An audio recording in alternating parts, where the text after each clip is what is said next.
Two nations, two ancient peoples, two completely different visions of what the Middle East should be. One was born from the rivers of Mesopotamia, built empires that stretched from Egypt to India, and today calls itself the vanguard of Islamic resistance against Western imperialism. The other rose from a tiny strip of land on the Mediterranean coast, survived millennia of conquest and persecution, was nearly wiped from the face of the earth in the 20th century, and rebuilt itself into one of the most powerful military forces in the region, Iran and Israel. Today they are sworn enemies. Iran calls Israel a cancer that must be removed from the map. Israel calls Iran an existential threat that must never be allowed to obtain a nuclear weapon. They have fought proxy wars across Lebanon, Gaza, Syria, and Yemen. They have assassinated each other's scientists and generals, have launched direct missile attacks on each other's territory for the first time in history. And yet, and this is the part that most people do not know, for most of their 3,000 years of shared history, Persia and the Jewish people were not enemies. They were allies. To understand how two ancient peoples went from alliance to existential hatred, you have to go back to the beginning. To the time when a Persian king made a decision that changed the course of Jewish history forever. This is the full story. 3,000 years, two peoples, one of the most dangerous conflicts on earth, the Persians and the Jews. An ancient alliance 550 BC to 330 BC. In 586 BC, the Babylonian king Nebuchadnezzar II destroyed Jerusalem. He burned the temple, the sacred center of Jewish worship, the house of God on earth. He deported the Jewish population to Babylon in what became known as the Babylonian exile. The Jews sat by the rivers of Babylon and wept. As the psalm says, remembering Zion, it looked like the end. Then came the Persians. In 550 BC, Persian king named Cyrus the Great founded the Achaemenid Empire, one of the greatest empires the ancient world had ever seen. He conquered Media, then Lydia, then turned east toward Babylon. In 539 BC, Cyrus entered Babylon without a battle. The city surrendered. And then he did something that no conqueror of that era was expected to do. He freed the people the Babylonians had enslaved, including the Jews. Cyrus issued a decree, recorded in the Hebrew Bible in the Book of Ezra, and confirmed by the famous Cyrus Cylinder. Now in the British Museum, allowing the Jewish people to return to their homeland and rebuild their temple in Jerusalem. He provided funding. He returned the sacred vessels that Nebuchadnezzar had looted from the temple. He appointed a Jewish governor to oversee the restoration. The Jewish people were so moved by this act that in the Hebrew Bible, Cyrus is called by a title given to no other non-Jewish ruler in Scripture. He is called Mashiach, the Anointed One, the Messiah, a Persian king, called the Messiah by the Jewish people. This was not a minor diplomatic gesture. For the Jewish people, it was salvation. The second temple would be built. Jewish life in the land of Israel would be restored. The faith that would eventually give birth to Christianity and Islam would survive. Without Cyrus the Great, without Persia, Judaism as we know it might not have survived. For 2 centuries, Jews lived under Persian rule in relative peace and prosperity. The Book of Esther is set at the Persian court. Jewish communities thrived across the Persian Empire. Persian kings were seen as protectors, not oppressors. Then came Alexander the Great, and the Persian Empire fell. But the memory of that ancient alliance between Persia and the Jewish people lingered in history, a memory that makes the modern enmity between Iran and Israel all the more striking. Parallel histories: Persia and Israel through the ages, 330 BC to 1900 AD. For the next 2,000 years, the histories of Persia and the Jewish people ran in parallel rather than intersecting directly. Both were conquered repeatedly. Both were subjected to foreign rule. Both developed extraordinary resilience, a capacity to maintain identity and culture under conditions that destroyed lesser civilizations. Persia fell to Alexander, then to the Seleucids, then rose again under the Parthians and the Sassanid Empire, which ruled for 4 centuries as one of the 2 great superpowers of the ancient world, the other being Rome. The Sassanids built a sophisticated civilization of art, philosophy, and administration. They were Zoroastrian followers of one of the world's oldest monotheistic religions, with its eternal struggle between light and darkness, good and evil. The Jewish people, meanwhile, lost their homeland again. Rome destroyed the Second Temple in 70 AD. The Jewish people were scattered across the Roman Empire and beyond in what became known as the diaspora, the dispersal. Jewish communities formed in Babylon, in Egypt, in Rome itself, in Persia, in Spain, in the Rhine Valley. Everywhere they went, Jews maintained their identity through text, law, and memory. They became a people of the book, preserving their language, their traditions, their connection to a distant homeland they could no longer inhabit. In 637 AD, the Islamic armies sweeping out of Arabia conquered Persia. The Sassanid Empire fell. Zoroastrianism gave way to Islam. Persia became part of the Islamic world, though it retained its distinct language, Persian, and would eventually develop its own branch of Islam, Shia, as opposed to the Sunni majority. Jewish communities under Islamic rule, including in Persia, lived as dhimmis, protected minorities who paid special taxes and faced various legal restrictions, but were generally allowed to practice their religion and maintain their communities. It was not equality, but it was survival. The centuries passed. The Ottoman Empire rose and absorbed much of the Middle East, Persia now called. Iran maintained its independence under successive dynasties, the Safavids, the Qayyars, the Pahlavis. Jewish communities in Iran lived continuously for over 2,000 years, among the oldest continuous Jewish communities in the world. In the late 19th and early 20th centuries, Iran was home to over 100,000 Jews. None of this looked like the foundation of an existential conflict. But everything was about to change. Because in the late 19th century, two ideas were born almost simultaneously that would reshape the Middle East completely. One was called Zionism. The other was called Islamic nationalism. The collision between them would remake the world. The birth of Zionism and the creation of Israel, 1897-1948, AD in 1897. A Hungarian-Austrian journalist named Theodor Herzl convened the first Zionist Congress in Basel, Switzerland. Herzl had watched the Dreyfus Affair in France, the trial and wrongful conviction of a Jewish army officer on treason charges, driven by naked anti-Semitism, and concluded that Jews would never be safe in Europe. The only solution was a Jewish state. Not just a community, a state, a nation, a homeland. Where? The answer for most Zionists was obvious. It's the ancient homeland, the land the Romans called Palestine, the land the Jews called Eretz, Israel, the land of Israel. The problem was that other people already lived there. Ottoman Palestine in the late 19th century was home to a predominantly Arab Muslim population, with smaller communities of Arab Christians and Jews. These Arabs had their own identity, their own connection to the land, their own emerging sense of nationalism. The stage was set for a collision. Jewish immigration to Palestine accelerated in the late 19th and early 20th centuries, driven by pogroms in Russia. Rising anti-Semitism across Europe and the idealistic dream of rebuilding a Jewish homeland. Jewish immigrants bought land, built farms and cities, established institutions. The Arab population watched with growing alarm and resistance. Then came the Holocaust. In the years between 1941 and 1945, the Nazi regime systematically murdered 6 million Jews, 2/3 of European Jewry.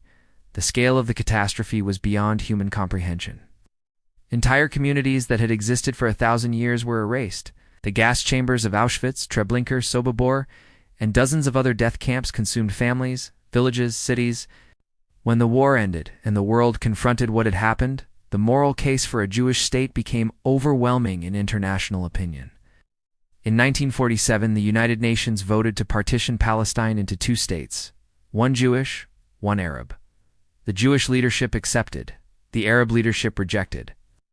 On May 14, 1948, David Ben-Gurion declared the establishment of the State of Israel.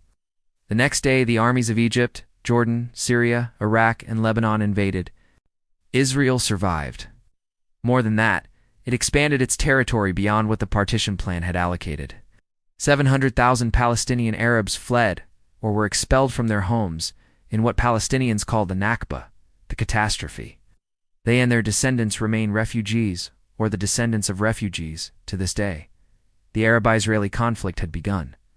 But Iran, where was Iran in all of this? Iran and Israel, the unlikely alliance, 1948-1979 AD. Here is the part of the story that almost nobody talks about.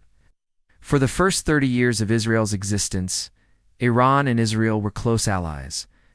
Iran under Shah Mohammad Reza Pahlavi was a pro-Western modernizing monarchy.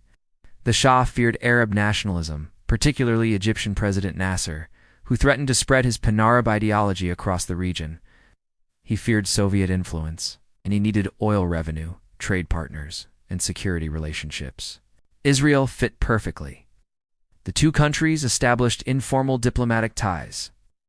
Israeli agricultural experts helped develop Iranian farms. Israeli security services, the Mossad, helped train Savak, the Shah's feared secret police. Iran sold oil to Israel. Israel provided weapons and intelligence to Iran.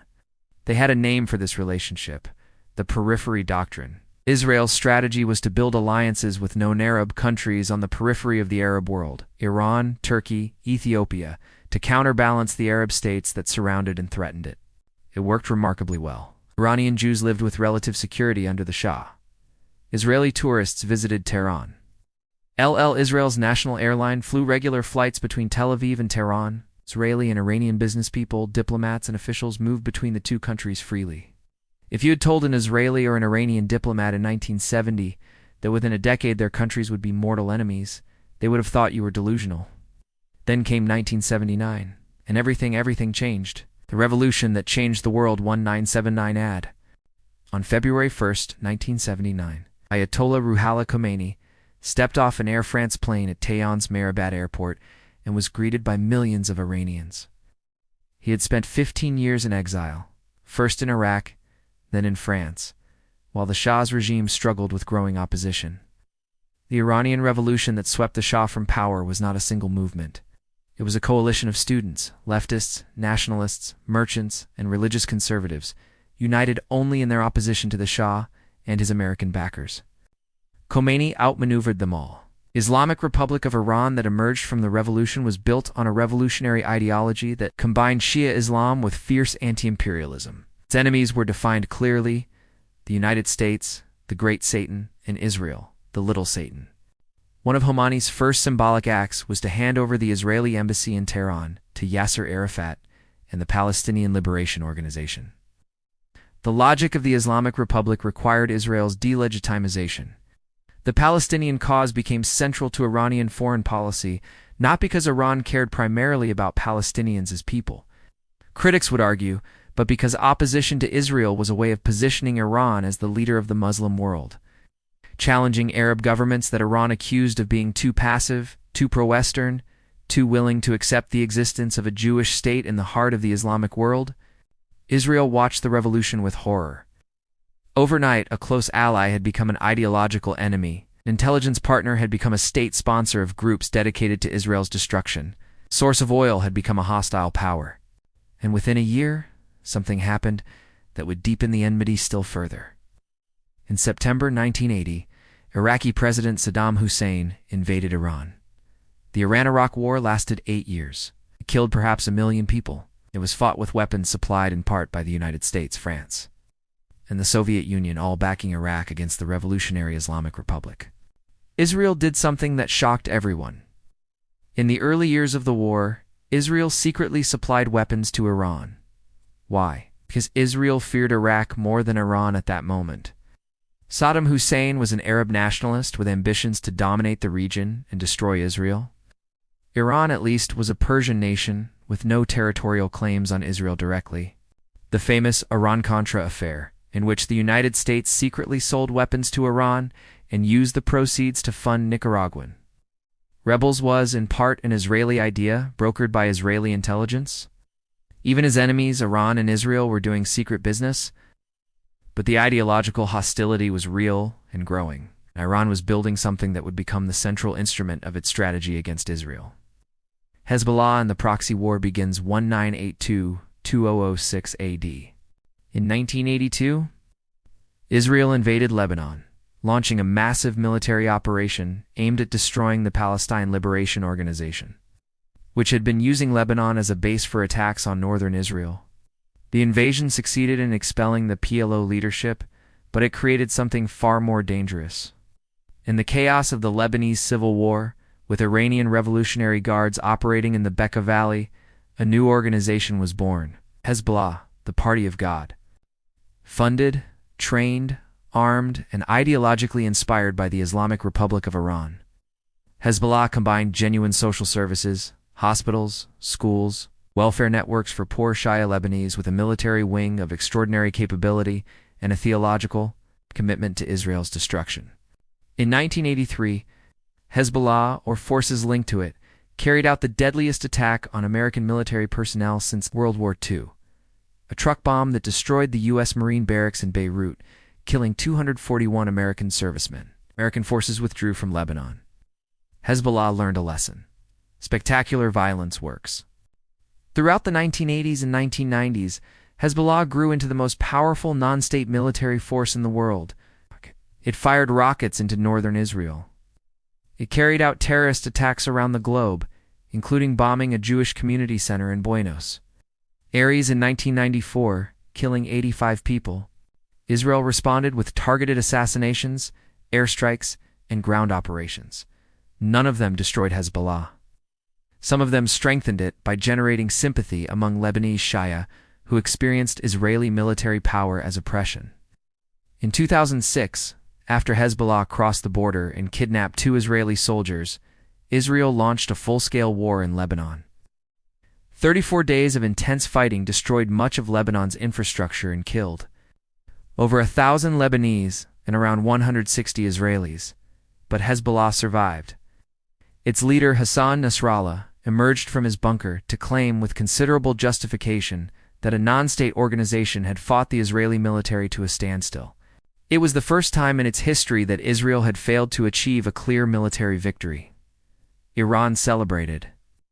The investment in Hezbollah had paid dividends. The nuclear question, 199-02-015, ad throughout the 1990s and 2000s. A new dimension of the Iran-Israel conflict emerged that threatened to turn a regional proxy war into something apocalyptic: Iran's nuclear program. Iran had begun developing nuclear technology under the Shah with American assistance, as part of the U.S. Atoms for Peace program. After the revolution, the program was initially suspended, then secretly resumed. The question that consumed Israeli strategists, American intelligence agencies, and the entire international community was simple and terrifying. Was Iran building a nuclear bomb? Iran said no.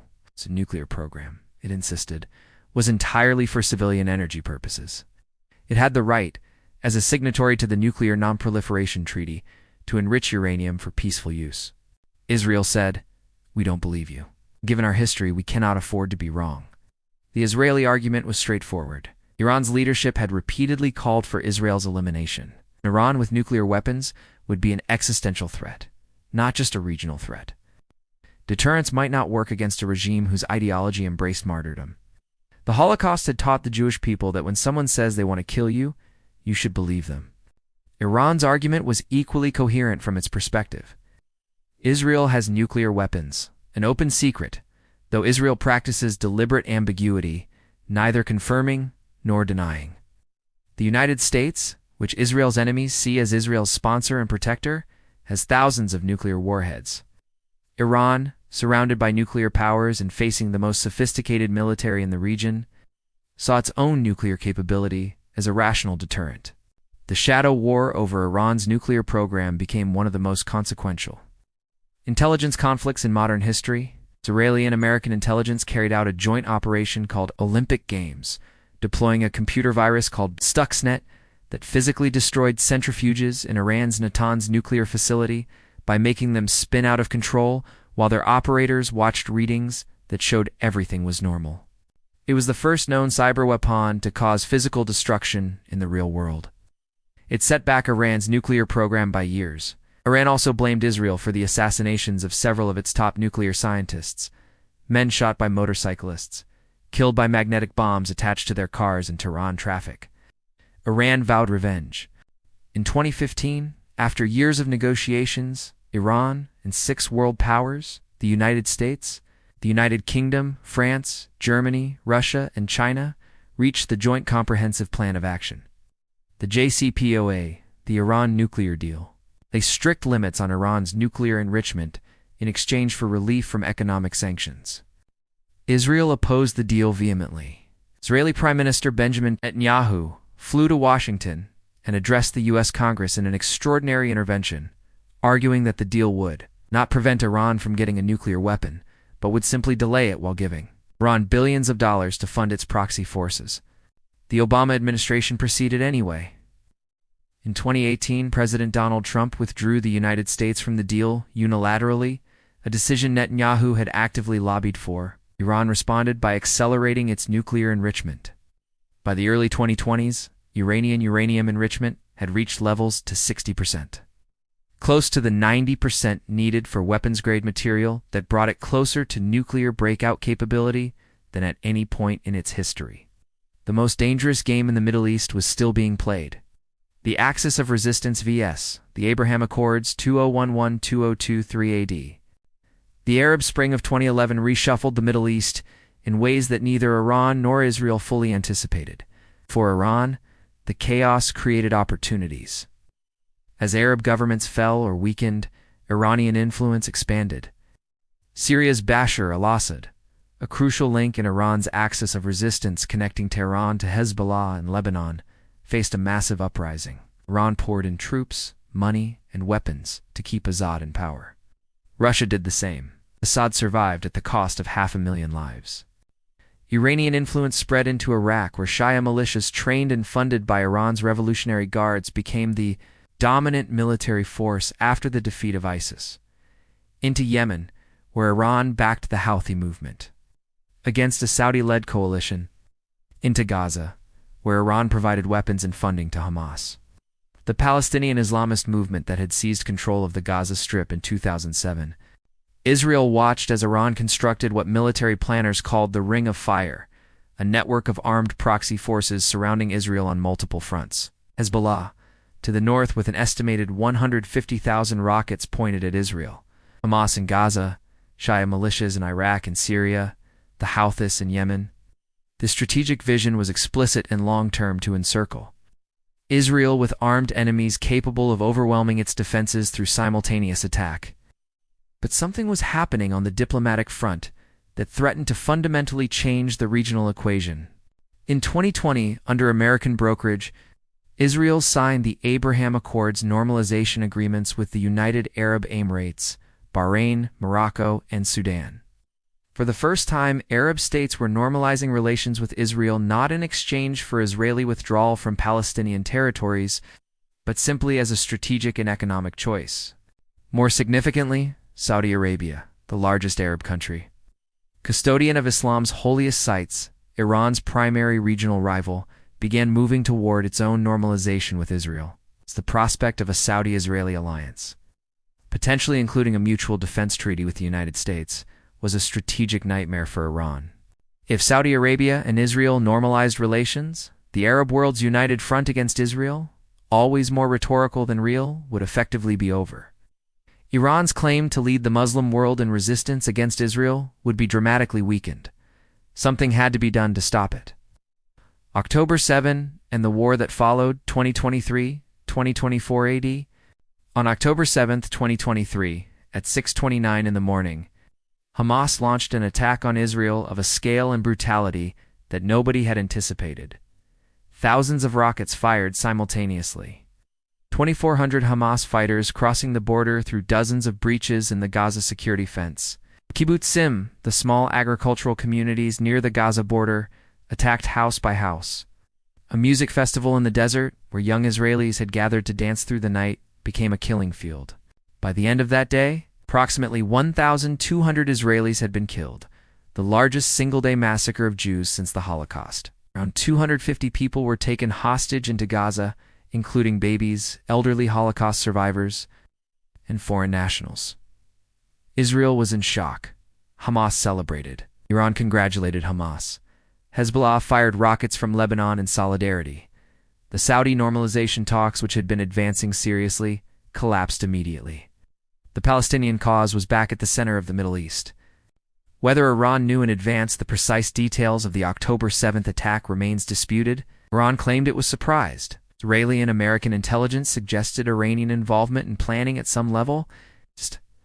What is not disputed is that Hamas is funded, armed, and trained in significant part by Iran, and that the attack aligned perfectly with Iran's strategic interest in preventing Saudi-Israeli normalization.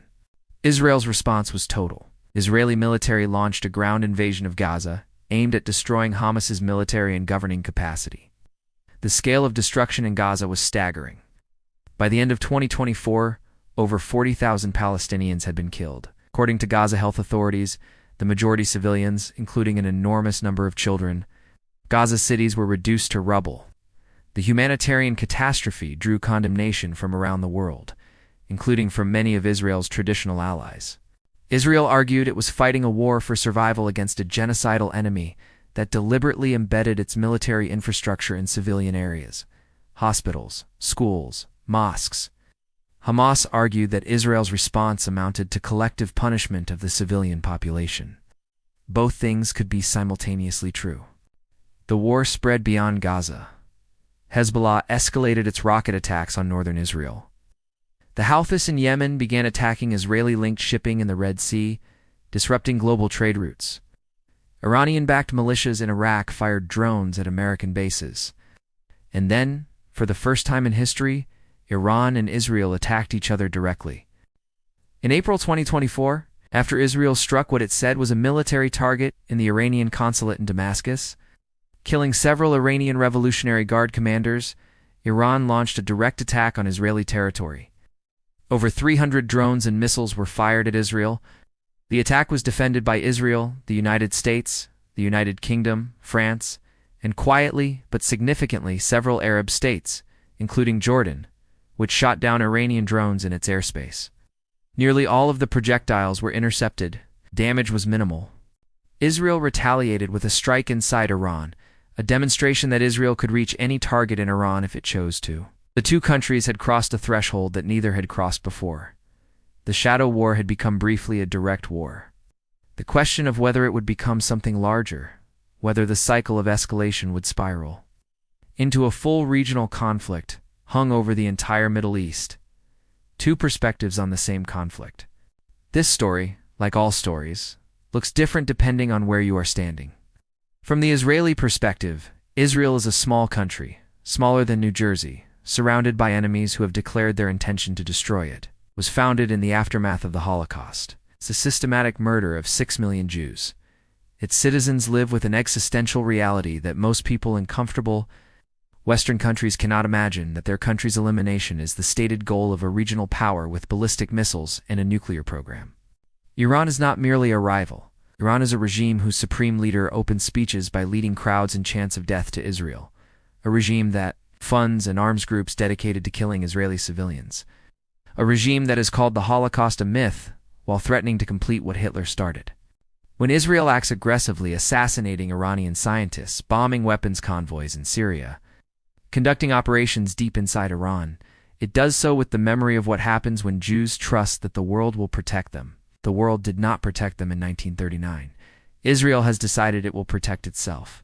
From the Iranian perspective, Iran is a proud civilization with 3,000 years of history, reduced to a subordinate role in a world order created by Western powers who have repeatedly intervened in Iranian affairs, orchestrating the coup that overthrew Iran's democratically elected prime minister in 1953, supporting Saddam Hussein's invasion, imposing crippling sanctions on the Iranian economy. Israel is, in the Iranian view, a settler colonial project imposed on the Palestinian people by European powers trying to resolve their own guilt over the Holocaust at the expense of people who had nothing to do with it. The Palestinian cause is a legitimate cause of justice for a dispossessed people. Iran sees itself as the only power in the region willing to actually resist, rather than simply talk about resisting American and Israeli dominance. Its nuclear program is a defensive deterrent against a country, Israel, that has hundreds of nuclear weapons of its own. Both of these perspectives contain truth. Both of them contain blind spots. Both of them explain why, after 3,000 years, this conflict is so deeply resistant to resolution. 3,000 years, and where we go from here, 3,000 years ago? A Persian king freed the Jewish people from captivity and helped them rebuild their temple. Today, his country and the descendants of those freed people are locked in a conflict that could, if it escalates beyond all control, drag the entire world into catastrophe. How do you get from Cyrus to this? You get there through history, through the collision of nationalisms and religions and imperial ambitions, and genuine grievances and genuine fears, through leaders who found it more useful to define themselves against an enemy than to build something for their own people, through a Palestinian people whose dispossession became a weapon in regional power games that had nothing to do with them, through an Israeli people whose historical trauma made them see every threat through the lens of the Holocaust, through an Iranian revolution that found anti-Zionism useful for legitimacy in ways that made rational diplomacy nearly impossible. The conflict between Iran and Israel is real. The grievances on both sides are real, the fear is real. But so is the fact that Iranians and Israelis, when they have encountered each other at universities, in exile communities, in the anonymous spaces of the internet, have often found each other surprisingly human. The peoples are not the same as their governments. Millions of Iranians have risked their lives to protest against their own government's brutality, most recently in the 2022 uprising sparked by the death of Mahsa Amini, a young Kurdish Iranian woman killed by the morality police for wearing her hijab incorrectly. The women of Iran marching without their headscarves, chanting woman, life, freedom. Are they the people who want to destroy Israel? Or are they people trapped in a system that uses external enemies to justify internal repression? And the Israeli citizens, who have filled the streets of Tel Aviv week after week to protest their own government's erosion of democratic norms, are they the people Palestinians fear? Or are they people capable of imagining a different kind of relationship with their neighbors? History is not destiny. The Persians and the Jews were allies for centuries before they became enemies. That does not mean they will be allies again soon, or that the immediate dangers of Iran's nuclear program or the ongoing suffering of Palestinian civilians in Gaza can be wished away. But it means this: the story is not over. 3,000 years is a long time. And in 3,000 years, this region has been reshaped by things that nobody predicted. The armies of Alexander, the message of Muhammad, the fall of the Ottoman Empire, the horror of the Holocaust, the revolution of 1979. What reshapes it next, whether toward more war or toward something neither side can currently imagine, will be written by the people living through this moment, including, perhaps, the young Iranian woman removing her hijab in the street, and the young Israeli soldier who will one day have to decide what kind of country he is fighting for. The story continues. If this video gave you a fuller picture of the Iran-Israel conflict 3,000 years of history, two perspectives, one of the world's most dangerous standoffs, please share it with someone who needs to understand why this matters. Subscribe for more complete histories of the civilizations and conflicts shaping our world. Leave in the comments, which country or conflict do you want us to cover next? We'll see you in the next chapter.